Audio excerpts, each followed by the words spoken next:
Praise the lord. 26వ సంకీర్తన 1 నుండి 12 చరణాలు ధ్యానం చేసుకుందాం. యథార్థత అంటే నీ జీవితము సంపూర్ణముగా ఉండడం, నీ హృదయము భిన్నముగా ఉండకపోవడం. ఎవడును ఇద్దరు యజమానులకు దాసుడుగా ఉండనేరడు అని యేసు చెప్పారు. యథార్థత అంటే అదే.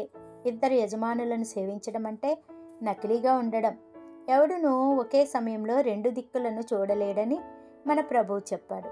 నీ కనుదృష్టి ఒక్కటే అయినప్పుడు నీ దేహమంతా వెలుగుమయమై ఉంటుంది. కానీ నీ కనుదృష్టి రెండు దిక్కులపై ఉన్నప్పుడు నీవు జాగ్రత్త పడాలి. అంధకారము నీలోనికి చొరబడుతుంది.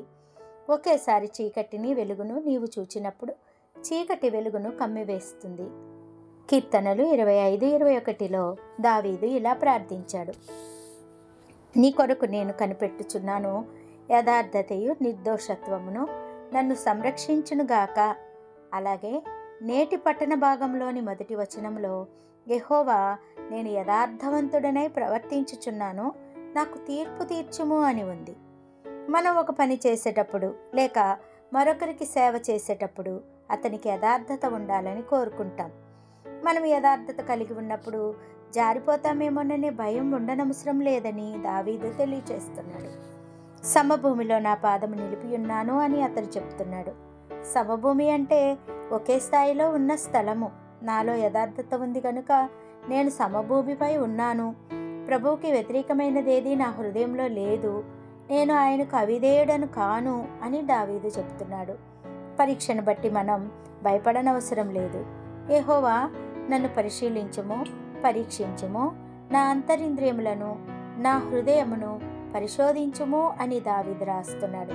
మరో విధంగా అతడు, ప్రభువా, నేను అగ్నిగుండము గుండా వెళ్ళగలను, నేను ఎక్స్రే గుండా వెళ్ళగలను, నన్ను పరిశీలించు, పరీక్షించు, నేను భయపడను అని చెప్తున్నాడు. నీ జీవితము దేవుని ఎదుటను మనుషుల ఎదుటను పరిపూర్ణముగా ఉన్నప్పుడు, యథార్థతను నీవు అనుసరిస్తున్నప్పుడు, మంచి మనస్సాక్షి నీవు కలిగి ఉన్నప్పుడు, ఎలాంటి పోరాటానికైనా, అగ్నిగుండమునికైనా, ఎక్స్రేకైనా లేక పరీక్షకైనా నీవు భయపడనవసరం లేదు. దేవుడు నీలోనికి చూస్తాడు. నీవు యథార్థత కలిగి నడుచుకున్నప్పుడు నీవు గట్టి నేలపై నడవగలవు. ఇద్దరు యజమానులకు సేవ చేయాలని ఎన్నడూ ప్రయత్నించకు. ప్రభు ఎదుట నీ హృదయమును ఎన్నడూ విభాగింపకుండా జాగ్రత్త వహించు. ప్రార్థన.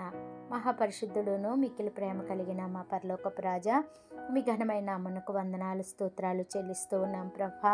నాయన, మా జీవితాల్లో మేము ఇద్దరు యజమానులకు దాసులముగా కాక నా ప్రభా, నాయన, మీ వైపు చూస్తూ మీకు ఆనుకొని జీవించే జీవితము ప్రభా మాకు దయచేయండి ప్రభా. మా కనుదృష్టి ప్రభా నాయన ఒకే వైపు కుండలాగిన సహాయం దయచేయండి. మాలో యథార్థత దయచేయండి ప్రభా. మంచి నడవడి దయచేయండి ప్రభా. మేము మీ మీ సముఖంలో ప్రభా యథార్థవంతులముగా నిర్దోషులముగా ఉండగలిగినట్లు మాకు మీ కృప దయచేయండి ప్రభా. సహాయం దయచేసి ప్రభా మా అంతరింద్రియములను మా హృదయములను పరిశోధించి ప్రభా మీకు ఆమోదయోగ్యముగా మేము ఉండులాగున మమ్మల్ని సరిచేసి బాగు చేసి యోగ్యమైన జీవితం మాకు అనుగ్రహించమని యేసు పరిశుద్ధ నామమున ప్రార్థించి వేడుకుంటున్నాం తండ్రి. ఆమెన్. God bless you.